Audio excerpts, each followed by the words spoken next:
Life in the Petén, from the perspective of a young U.S. teenager. A campesino is a peasant farmer.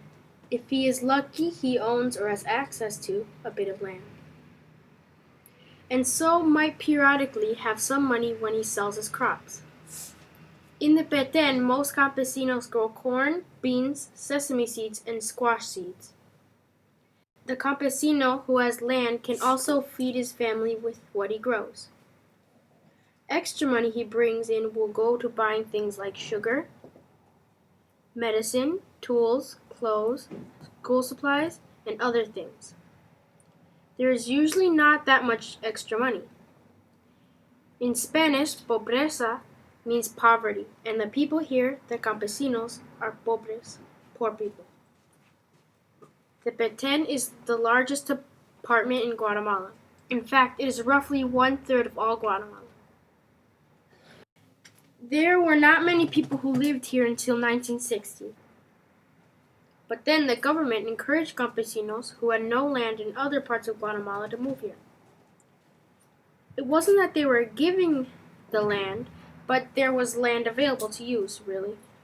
A lot of campesinos don't have titles on their land because of time and money it takes to get through the legal paperwork. The Petén is mostly a jungle, actually one of the world's largest remaining subtropical forests. A beautiful place but threatened because of exploitation. There's extensive logging. Some people, not the campesinos, are making lots of money legally and illegally from special woods found in the forests. There is also crude oil that is being drilled and exported.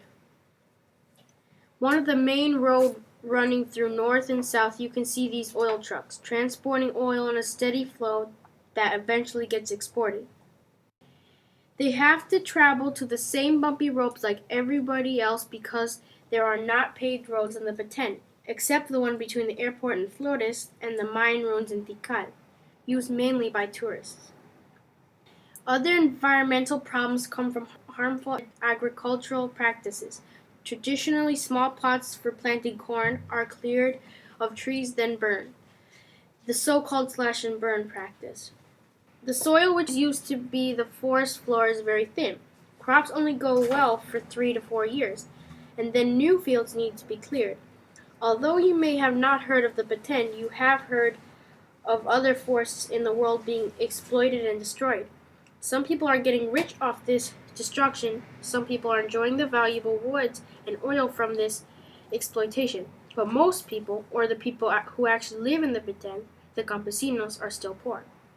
They live in stick houses without electricity or drinkable water.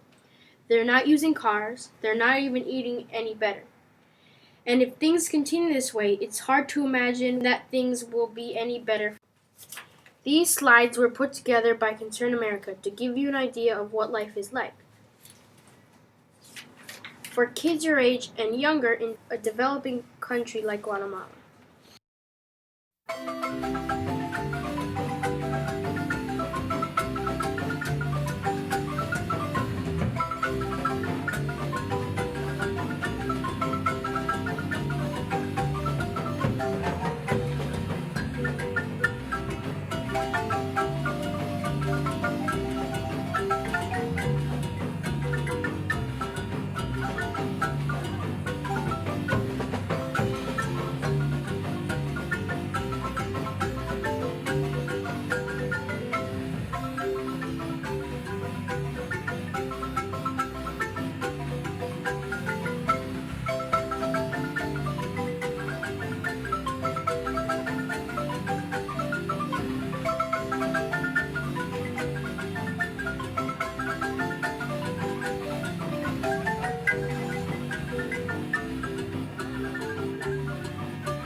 The houses that most kids live in are usually small square buildings with one room for beds and a kitchen.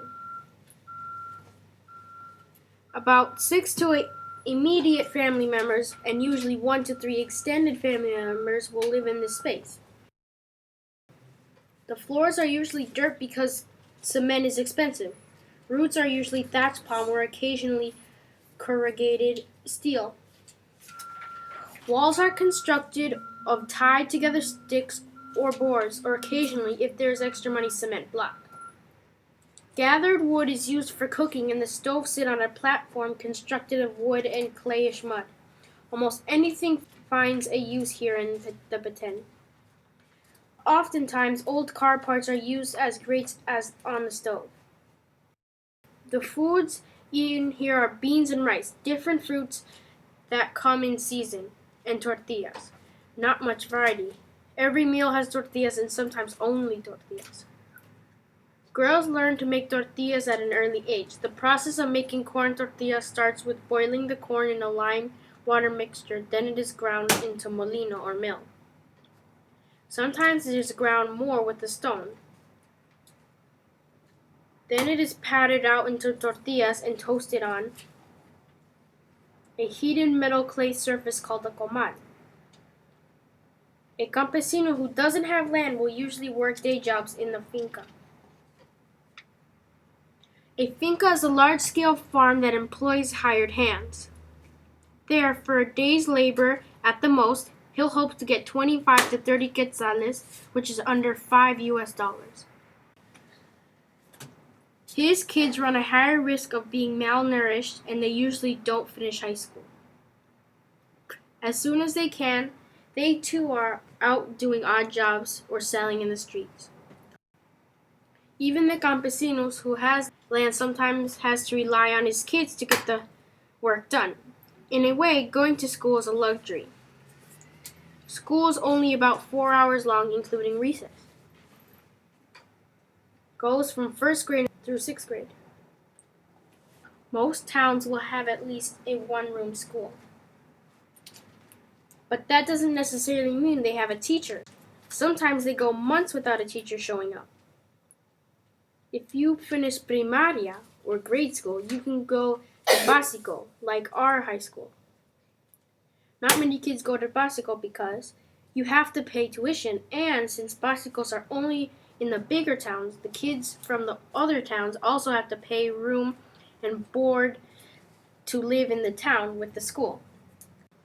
However, for families that have the money, sending their kids to básico can give them the opportunity to go on for higher education, where they can study for a profession. Getting around in the Petén is difficult because it is large and towns are far apart. What makes it even harder are the horrible road conditions and lack of transportation. Even in the bigger towns, the cities, only a few people have automobiles. People have a bit of money, they can buy and use horses or bikes. People without will walk, hitch rides, or use buses.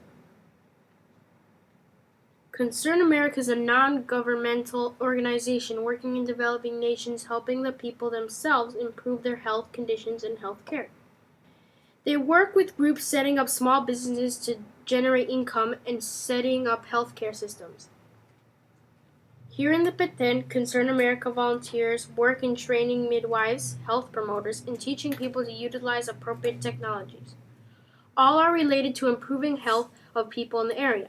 The midwife program is working with midwives to help them in recognizing, deal with, and preventing complications during pregnancy and birth. The health promoters are campesinos, men and women who have volunteered to study and then help their communities. They learn how to recognize different illnesses, how to treat them, and how to prevent them. Later, they even learn how to do things like put in stitches. Since distances are far, transportation difficult, and people very poor, oftentimes this is the only healthcare they have available to. Appropriate technology work includes better latrines, which they have instead of indoor bathrooms. In some communities, there are no latrines. People just go in the weeds. Other communities have open pit latrines, like this one without a lid and dirty papers in the corner. Flies that land on the excrement can then land on people's food and contaminate it. Pit latrines can also contaminate water sources and nearby wells. Here's an improved latrine. Solid waste is contained above ground so it cannot contaminate water sources. A lid is used to keep flies from getting into the waste. Ash is added to keep odors down and to help decompose it. Other important work includes improved access to good water and sanitation of water, more efficient wood-burning stoves with chimneys to cut down on breathing problems, and ways of utilizing solar energy. The future of this work, begun now, depends on the next generation, not only the kids in developing nations, but in our country as well.